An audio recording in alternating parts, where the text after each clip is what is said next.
What's up, guys? Welcome back to King Kraken Sports. Mike here. Hope everyone enjoyed their NFL draft weekend. I know I did. I didn't get a chance to really watch much of the draft live. I had to play a lot of catch up. And by the time I really was around to watch live, it was like round 6, and I was still filling out my draft grades from day 2. So I just kind of gave up on the idea of watching the draft and more just kind of graded every team's picks at that point. But yeah, it was a really good draft. A lot of teams got a lot better. There are some picks that I will dive into later this week that made me laugh hysterically. But, I mean, also it was big for the NFL. It was the most watched draft in NFL history, the most attended draft in NFL history. So it really means good things for the NFL going forward because the draft makes them just so much money now. Let's get on to some grades today. Obviously, we're doing the AFC East. Later today, you're going to see the AFC North. I'm only getting up 2 today. You're going to get 2 tomorrow.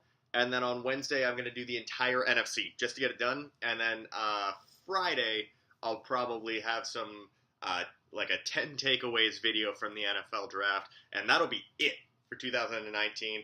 I'll probably get into some other sports. But enough fucking around. Let's get into it. Let's start with the first team.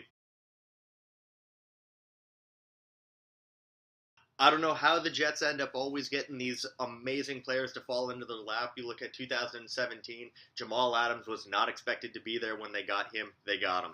They trade up last year to 3 to get Sam Darnold, to get a quarterback. Sam Darnold happens to be the one that falls into their laps when a lot of people thought he was going to go number 1 overall. This year it happened again. Everyone knew that Kyler was going first overall, and if they told you and if someone told you otherwise, you know that they're either lying or an idiot. And then Nick Bosa was going to get number 2. The Jets needed an edge, but McCagnon knows best in that early rounds to take the best player available, and he fell into their laps. Quinnen Williams, my 2nd overall player, falls to them at 3. This is an A+. Easy pick to dissect. Yes, you have Leonard Williams. You paid a lot of money for Henry Anderson. He's better than both of them, and you can just find a way to use all 3 of them, or you can just maybe see if you can trade Henry Anderson. I really don't think that this is a big deal. I like the fact that they took the guy that should have been the pick with the pick rather than going for need and going for a Josh Allen. Then they didn't have a 2nd-round pick due to trading up for Sam Darnold last year. Ja'Kai Polite was the pick at 68. He fell down my board a little bit in the draft process for obvious reasons. He did not have a good combine. On the field, off the field, it was bad. His pro day made him look even worse. But on the field, he was a first-round player. It was just there were questions about maturity and then his really bad workouts. And obviously, he wasn't really that prepared for the draft process. Part of that is on him. Part of that is on his agent for not preparing him well enough, especially in things like interviews.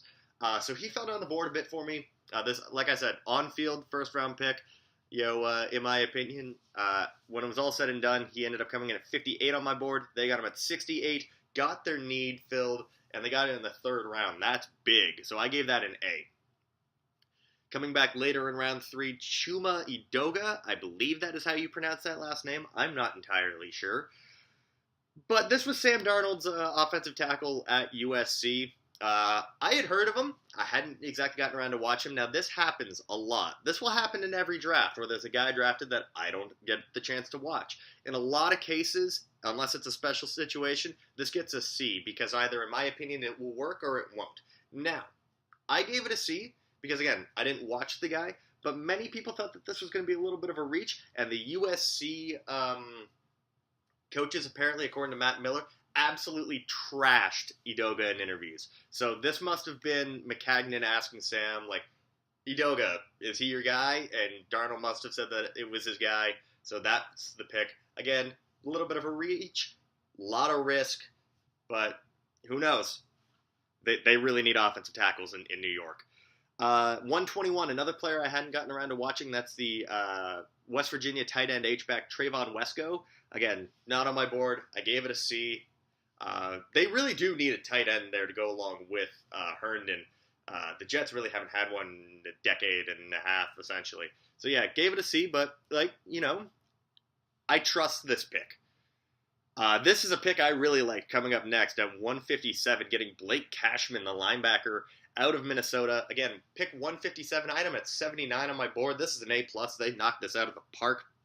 Yes, there are concerns with injury involving Blake Cashman. This is a guy that's had two shoulder surgeries, which when you're a linebacker, that is kind of scary. And he can get swallowed up at times, but like his splash plays are amazing, and he's a freak athlete. So yeah, I really like the value for that. Had to give it an A+. And then they finished off their draft with a corner out of Rutgers. I'm not going to attempt to pronounce his first name because I could not figure that out if you paid me to. They got him at 196. I hadn't watched him, so this is another C. So yeah, they had an A+, an A, two A+, an A, and three Cs. I did my best to kind of factor in the fact that the C's were due to guys I just didn't know about. Overall, I gave the New York Jets an A-.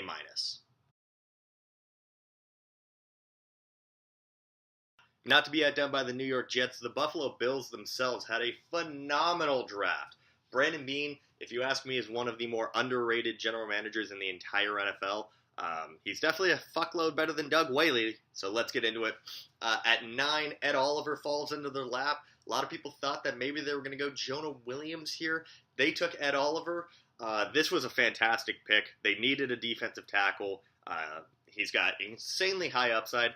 Yes, he really didn't do a hell of a lot at Houston, but this is a guy that had to play nose tackle at 280 pounds.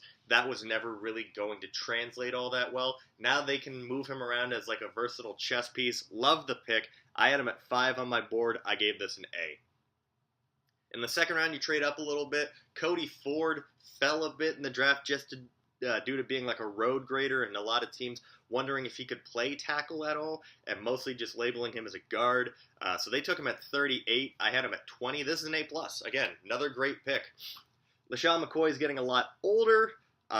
They really don't have much in the backfield to go along with Shady, so they get a guy that I compared to a slightly smaller version of Devontae Freeman, and that's Devin Singletary out of Florida Atlantic. They got him at 74. He was 61st on my board. I gave this an A.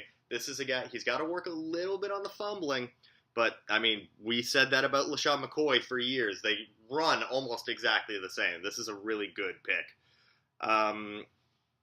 End of round 3, they come out. Dawson Knox, the tight end out of Ole Miss that had never caught a touchdown pass due to sharing an offense with 3 pretty good receivers and not having the best quarterback at Ole Miss, is still there. I had him at 81. This is a glaring need for the Bills. I give it an A+. Again, the Bills just do not have a tight end. Dawson Knox is definitely going to be a much better pro than he was in college. At 147, one of my favorite sleeper linebacker picks was still there, and that's Voshon Joseph out of Florida. A little bit of a smaller linebacker, probably played at about 215, 220, but freakish athlete. Kind of reminded me a little bit of like a Telvin Smith type player. I had him at 75 on my board. He was picked at 147. Gave this an A. Really easy. Then in round 7 is how they finished it off. They got Darryl Johnson, an edge rusher out of, I believe, North Carolina A&T. What obviously was not able to watch him, wasn't on my board, so I gave this a C. And then they finish it off with another tight end. This is your blocking tight end, Tommy Sweeney out of Boston College. Decent upside. Kind of feel like he's a little bit more of like a maxed out type of player, but I do think that he's a really solid day 1 second string tight end at the next level. He was 235 on my board. I gave this a B. So the Buffalo Bills ended up coming away. They nailed their first 5 picks. And, of course, I mean, the 7th round is the 7th round. I gave this draft an A. I thought that Brandon Beane killed it. Just to clarify, the Josh Rosen trade is not factored in for Miami. This is purely based off of their picks. Trading the 2nd round pick to get Josh Rosen was fantastic, especially considering I had said the entire time that if Arizona couldn't get a first for Josh Rosen, they fucked up. And guess what? Arizona fucked up on the trade value. Let's get into the Dolphins picks. 13 overall, they draft Christian Wilkins. I kind of saw this coming. I had a feeling that Christian Wilkins was going to go early. I liked him. I don't think that he's got all that much more to grow. I think he's close to being tapped out in terms of his potential, but he's got a really high floor and a really good like locker room presence. He's a character guy. This is going to come in and really help set the culture for Miami, so I really like that pick. It was just a little bit of a reach on value for me. I had him at 26. They took him at 13. I gave it a B+. Next up, Michael Dieter. Good God, the Dolphins' offensive line is trash. And you know what? Getting a guard to help protect your brand new quarterback that you traded a second-round pick for, pretty important. And Michael Dieter's versatility of being able to play center, guard, or tackle is going to be massive for him at the next level. They took him at 78. I had him at 117, but I really think that in terms of need and fit, he's exactly what they should have looked for, and they did. I gave this pick an A. Then they go back to the well again, go to Wisconsin again, get a linebacker. I thought that when they said linebacker out of Wisconsin, that this was going to be TJ Edwards, but it wasn't. It was Andrew Van Ginkel. I don't know who that is. He was not on my board, so it's a C. Then at 202, getting Isaiah Prince, who I thought this was perfect value for him. I had him at 196. This is the offensive tackle out of Ohio State. Never really developed much while playing for the Buckeyes. You hope that with the right system intact and the right coaching structure there, you can maybe get some growth out of him. I had him at 196. This is an A. Come back later, they get at 233 another player. I don't know who he is, Chandler Cox. I don't remember what position he played. So this is a C, just because, again, wasn't on my board. Not a special circumstance. It's a C. Then another pick to finish off their draft, 234, Myles Gaskin out of Washington. Listen, I really don't know what they're going to do with their running back position. I mean, it's just, Kenyon Drake, I've never really seen the attraction to him. I thought that the running back they took out of Arizona State the other year, Kalen Ballage, was kind of a reach. I think Myles Gaskin might actually be their best running back on their roster at this point. They got him at 234. I had him at 147. This is an A. This is a B+ draft for Miami. I think this is a really solid first draft for Chris Grier in terms of being in charge in the building. I like it. I don't love it. I think if you factored in the Rosen trade, this becomes like an A-. But all things considered, this is still a pretty solid draft at a B+.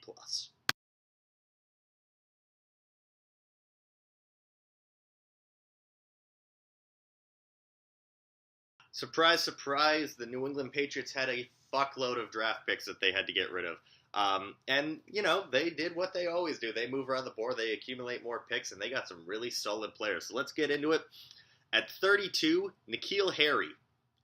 This was, one of my favorite picks of the first round. This is wide receiver 1 going to the team with the greatest quarterback of all time, with Tom Brady. I had him at 16 overall. This was a home run pick for Bill Belichick. I gave this an A+. I, however, did not like their second round pick.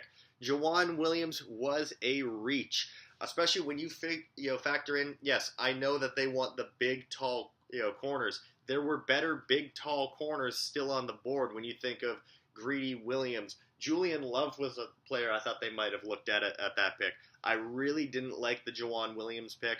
I had a third round grade on him and more of a late third round grade. I had him at 89. I gave this a C+.